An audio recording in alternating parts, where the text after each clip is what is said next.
So guys, I tore that whole thing apart because I thought the lower radiator hose was leaking, but I found, I don't know if you can see it, right down there where it connects to the block is leaking, and then also underneath where it connects.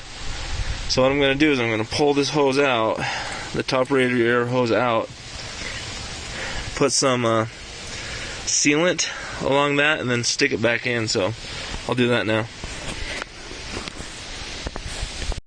Alright guys, I'm going to be replacing the fan control module at the same time as I'm fixing this leak.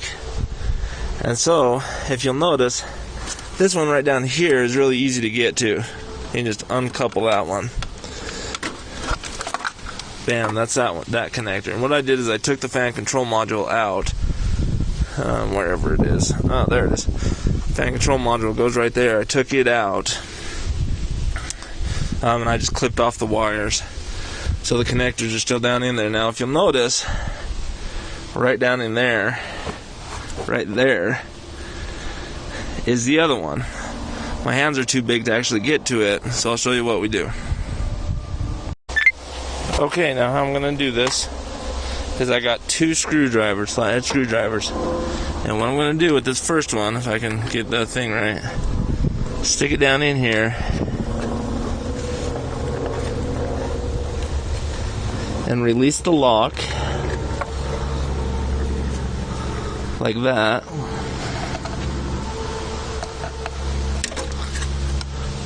Maybe I only need one flathead screwdriver.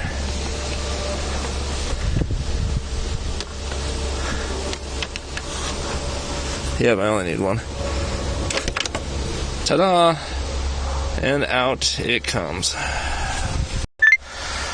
Alright guys, so there's the two nuts that hold on the thermostat housing to the block. Right here, they are 13 millimeters. And this is how I did it. Some people say you can do it from the top. I was having way difficult problems from the top. So what I did was I stuck a 12-inch extension and a 4-inch extension together with a universal at the top, and then just the 13 millimeter ratchet head. Got underneath the car with the ratchet, and they popped out just like it was nothing. So it's really easy access from under the car. That's where they're supposed to come out from anyway, so that's how I recommend you do it. Alright guys, so now we've gotten those two bolts out. Those two nuts, they're sitting right over there. There's an 8 millimeter nut that sits, or bolt that sits right there. Make sure you take that one out. And now we have hose clamp up here and hose clamp down in there that connects to the transmission, or connects to the radiator. So a lot of people like to use different things. These are my favorite thing to use to get hose clamps off. Just a pair of vice grips, because you can squeeze them, pull them out, and after you get done squeezing and the vice grips are set, you don't have to play with them.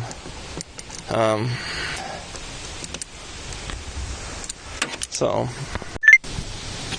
you just squeeze them, they're locked, I don't have to play with it, and you just pull that out. And then this hose should just pop off.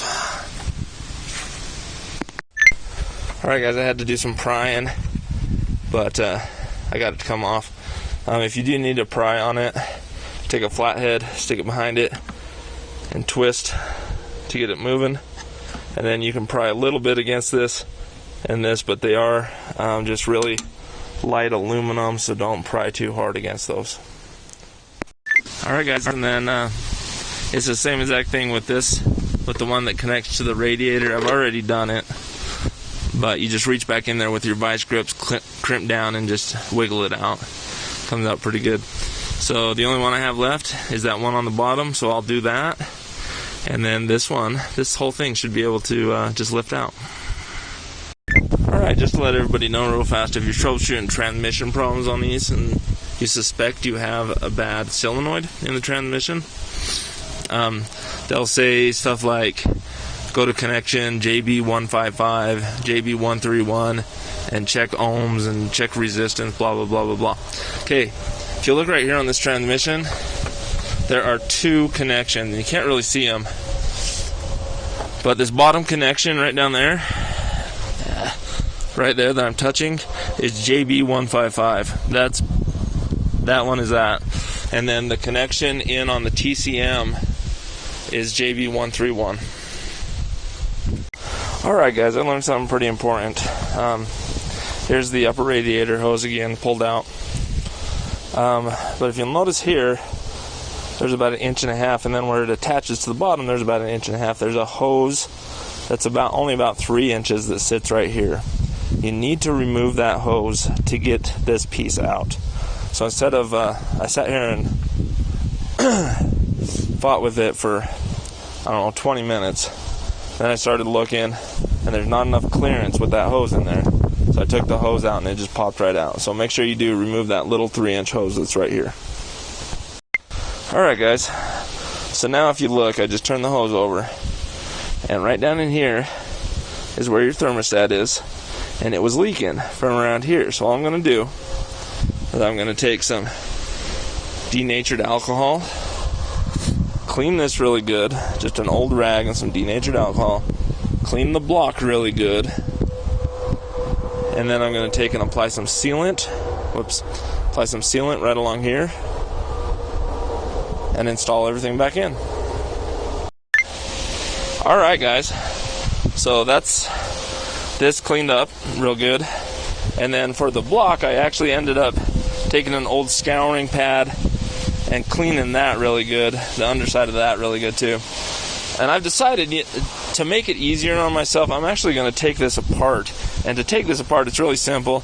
You just pull this clamp right here, and then right here it's held in with this little silver thing. You just push that silver thing out, and then this pops straight out. So I'll only be dealing with this main section right here.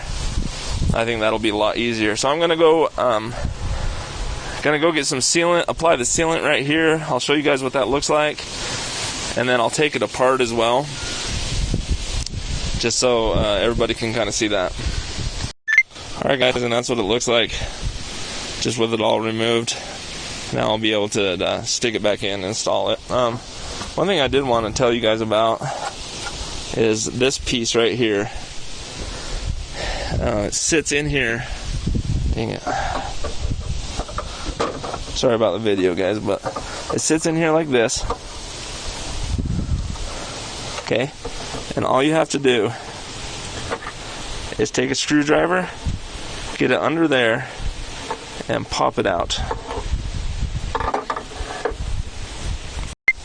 Okay guys, now I have everything tore apart. Have the upper radiator hose out, all the mating surfaces cleaned real good. What I want to do is my cooling fan control module went out, and so I have a new used one that I got for a pretty good price, $55. And I had a great experience with the guy. He was super nice, and so I'll put his contact information in the details down below.